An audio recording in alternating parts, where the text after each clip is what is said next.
Today we're covering the state of Kansas between incumbent President Donald Trump and former Vice President Joe Biden. Let's get started with the 2008 election results between Republican John McCain and former President Barack Obama. John McCain won in Kansas with 56.48% of the vote to Barack Obama's 41.55%.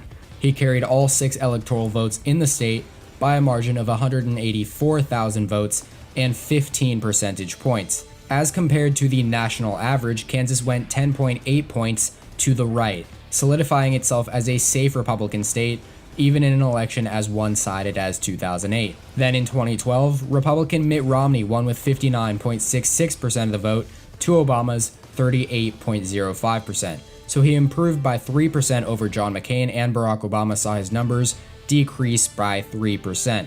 This time around, Mitt Romney won by 249,000 votes, and the state of Kansas shifted 2 points further to the right from 2008 to 12.5 points versus the national average. Finally, in 2016, Donald Trump won, but actually performed worse than McCain and Romney did, a very rare occurrence. He carried 56.16% of the vote to Hillary Clinton's 35.74%. So Clinton actually dropped 3% from Obama's performance in 2012, and thus Trump actually won by almost the exact same margin of raw votes as Romney did. Clearly, there was a strong third-party presence as the state went back down to just 10 points to the right against the national popular vote total. Now moving on to the data, the 538 polling average has Trump ahead by 9.1 points over Joe Biden, a 50.1% margin in his column to Joe Biden's 41%.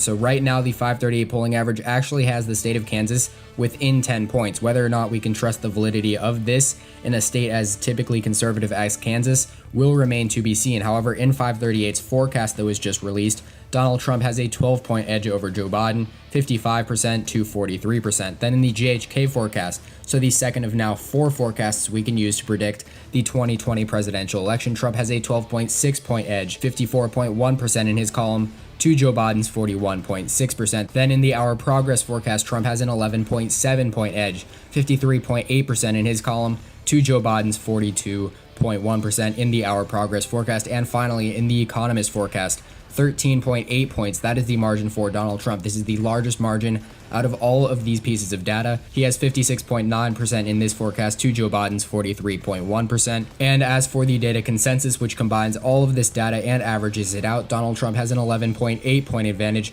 54% in his column to 42.2% for Joe Biden. So the data is on Trump's side, but not nearly by as much as you would initially expect. But with that, the polls have now closed, and we have a major projection coming in right now. Donald Trump is the projected winner in the state of Kansas. The Republican incumbent, as expected, has carried all 6 electoral votes in the state of Kansas. He defeats former Vice President Joe Biden in the state with 55.23% to Joe Biden's 41.38%. So Joe Biden actually improved upon Hillary Clinton's numbers in the state of Kansas as expected. However, Donald Trump actually declined by about 1% in the state of Kansas from his 2016 numbers. He wins by 171,000 votes over Joe Biden and a vote total of 685,000 votes to Joe Biden's 513,000. And taking a look at the Kansas county map, along with the results of the largest 8 counties across the state, as you can see, Joe Biden won in Johnson County, in Shawnee County, in Winnedoc County, in Douglas County, and in Riley County, while Donald Trump won in Sedgwick County, in Leavenworth County, and in Butler County. So as you can see, despite Joe Biden winning in 5 of the largest 8 counties across the state, Trump still won by a convincing 14-point margin thanks to the more rural conservative vote across the state. This does bring Donald Trump up to 167 electoral votes to Joe Biden's 135.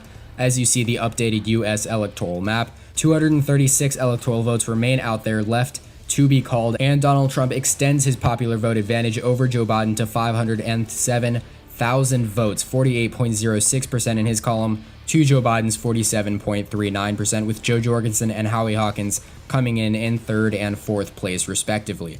But that does it for today's video. I hope you all enjoyed. Please make sure to like and subscribe if you haven't already, as well as